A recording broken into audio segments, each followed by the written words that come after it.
ఇది గొల్లపోలు గొరికండి దగ్గర 50 ఎకరాల్లో మునిగిపోయిన చేను చూడండి. ఇక్కడ చేపల చెరువు కూడా ఉంది. ఈ చేపల చెరువుకి వీళ్ళందరూ కాపలాగా వచ్చి చేస్తున్నారండి.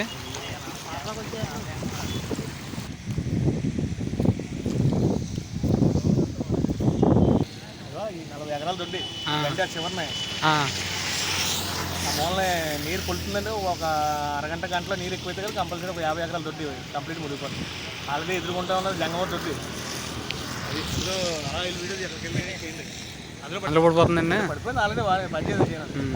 ఇది కూడా పనిచేది కదండి. ఇంకా చేపల చెరువు ఎన్ని ఎకరాలు ఉంటుందండి? ఇది అంటే ఎకరన్నర చేపల చెరువు అండి.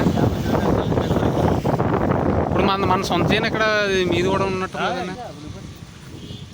గొల్లపిల్లి పెద్ద బాబు గారు చేను కూడా మునిగిపోయిందండి దీంట్లోనే చాలా వరకునే. రైస్ మిల్ కూడా అదిగోండి. వెళ్దామా లోపలికి?